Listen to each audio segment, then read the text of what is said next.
Welkom bij de tweede wekelijkse Bonhata COVID-19 nieuwsupdate. Iedere week geven we je om 4 uur een nieuwsupdate om je op de hoogte te houden van actueel nieuws en informatie over COVID-19 en de economische gevolgen daarvan op ons eiland. We krijgen nog steeds veel vragen van onze leden over verschillende coronavirus-gerelateerde onderwerpen. En met deze nieuwsupdates willen we je op de hoogte brengen van actuele ontwikkelingen en contact met je houden tijdens deze uitdagende tijden. Vorige week meldden we al dat er een eerste geval van coronabesmetting op Bonaire is. Helaas is daar een tweede geval bijgekomen. Omdat beide zaken geïsoleerde gevallen zijn, is niet overgegaan tot een algehele lockdown op Bonaire. Ook is vorige week een vlucht geland op Bonaire met aan boord 44 inwoners of mensen met vitale beroepen.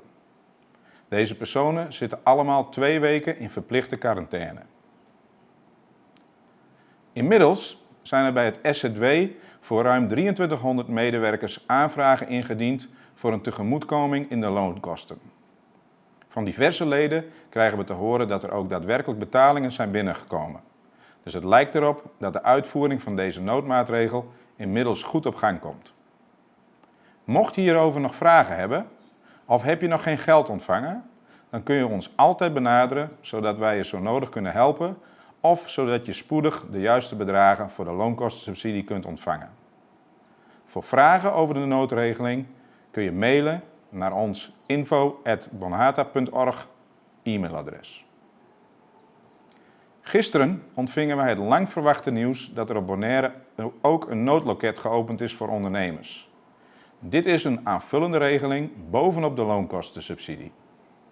De uitvoering van het noodloket is tevens in handen van SZW.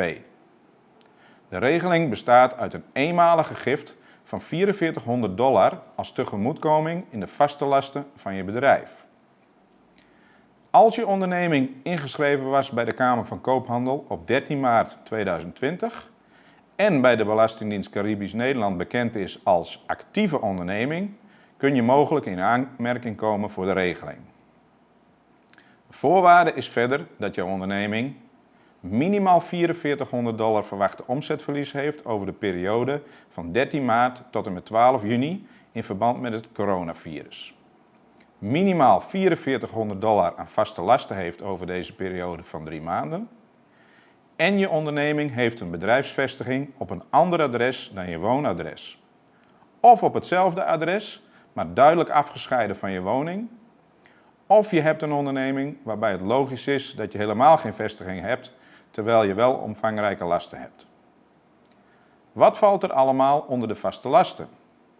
Zaken als huur- of hypotheeklasten, energiekosten van je bedrijfspand, afvalkosten, verzekering voor jouw onderneming, kosten voor je bedrijfsauto en kosten voor zakelijke financieringen.